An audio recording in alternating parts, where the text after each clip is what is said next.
ಈಗ ಎಷ್ಟು ಟೈಮ್ ಅಲ್ಲೇ 5 ಗಂಟೆ ಆಯಿತು, ಏನು ಇಷ್ಟೊತ್ತವರೆಗೂ ಕೆಲಸ ಮಾಡ್ತಿದ್ದೀರಾ ಪಾಲಿಕೆಯವರು? ಇಲ್ಲ, ಬೆಳಗ್ಗೆಯಿಂದನೇ ಸ್ಟಾರ್ಟ್ ಮಾಡಿದ್ವಣ. ಎಲ್ಲ ಕಡೆ ಬ್ಲಾಕ್, ಈಗ ಒಂದು 2 ವಾರ್ಡ್ ಕ್ಲಿಯರ್ ಮಾಡಿದ್ವಿ. ಇದೆಲ್ಲ ಇಲ್ಲಿದೆ ಕಸನ ಇದು? ಇದೆಲ್ಲ ಇಲ್ಲಿದೆ. ಇಲ್ಲಿ ಸುತ್ತಮುತ್ತ ಬರೋರೆಲ್ಲ ಆಟೋದಲ್ಲಿ, ಕಾರಲ್ಲಿ, ಆಮೇಲೆ ಹೊಂಡ ಆಕ್ಟಿವಲ್ಲಿ ಬರ್ತಾರೆ, ಎಷ್ಟು ಹೋಗ್ತಾರೆ. ಮನೆ ಹತ್ರ ಗಾಡಿ ಬಂದರೂ ಹಾಕೋದಿಲ್ಲ. ಮನೆ ಹತ್ರ ಗಾಡಿ ಕಳಿಸ್ತಾ ಇದ್ದೀರಾ? ಮನೆ ಹತ್ರ ಎಲ್ಲ ಪ್ರತಿಯೊಂದು ವಾರ್ಡಿಗೂ ಗಾಡಿ ಹೋಗ್ತದೆ. ಆದರೂ ಇಷ್ಟು ಒಂದು ಲೋಡ್ ಕಸ ಇದೆಯಲ್ರಿ? ಅಂದ್ರೆ ಅಣ್ಣ, ಬೇರೆ ಬೇರೆ ಹಸಿ ಕಸ ಒಣ ಕಸ ಬೇರೆ ಮಾಡೋಕ್ಕಾಗಲ್ಲ. ಮತ್ತು ಅದನ್ನಲ್ಲಿ ಜಗಳ ಆಗುತ್ತೆ, ಮತ್ತೊಂದಾಗುತ್ತೆ ಅಂತೇಳಿ ರಾತ್ರಿಗೆ ತರೋದು, ಹಾಕೋದು, ಹೋಗೋದು. ದಾವಣಗೆರೆ ಕಾಶಿನಗರ, ವಿದ್ಯಾಕಾಶಿನಗರ ಅಂತಾರೆ. ಈ ಥರ ಅಜ್ಞಾನಿಗಳಾಗಿ ಈಗ ಅಧಿಕಾರಿಗಳಾಗಲಿ ಕೆಲಸಗಾರರಾಗಲಿ ಮಾಡ್ತಾ ಇದ್ದಾರಣ್ಣ.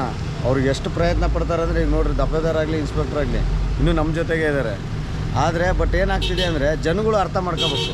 ಜನ ಯಾವಾಗ ಅರ್ಥ ಮಾಡ್ಕೊಂತಾರೋ ಅವಾಗ ಇನ್ನೂ ಚೆನ್ನಾಗಿ. ಪಾಲಿಕೆಯವರು ಬೆಳಗ್ಗೆ 4 ಗಂಟೆಯಿಂದ 5 ಗಂಟೆಯಿಂದ ಎದ್ದು ನಗರ ಸ್ವಚ್ಛತೆ ಇರಬೇಕು ಅಂತಲೇ ಮಾಡ್ತಾರೆ. ಆದರೆ ಕಂಡು ಜಾಗದಲ್ಲಿ ಈ ಥರ ಕಸ ಹಾಕಿ ಹೋಗ್ತಾರೆ. ಇಲ್ಲಿ ಸುತ್ತಮುತ್ತ ವಾಸವಾಗಿರ್ತಕ್ಕಂಥ ಮನೆಗಳಿರ್ಬೋದು, ಅಂಗಡಿಗಳಿರ್ಬೋದು, ಎಲ್ಲೆಲ್ಲಿನ ತಂದು ಇವ್ರ ಮನೆ ಬಾಗಿಲಲ್ಲಿ ಹಾಕ್ತೋಗ್ತಾ ಇದ್ದಾರೆ. ಇಲ್ಲ, ಇದು ಜನಗಳೇ ಅರ್ಥ ಮಾಡ್ಕೋಬೇಕಣ್ಣ. ನಾವು ಎಷ್ಟೇ ಕೆಲಸ ಮಾಡಿದ್ರು ಜನಗಳು ಸ್ಪಂದಿಸಿದ್ರೆ ಮಾತ್ರ ನಾವು ಈ ಸ್ವಚ್ಛತೆಗೆ ಬೆಲೆ ಬರೋದು. ನಮ್ಮ ಹೆಸರು ಮಹೇಂದ್ರ ಅಂತ ಹೇಳಿ.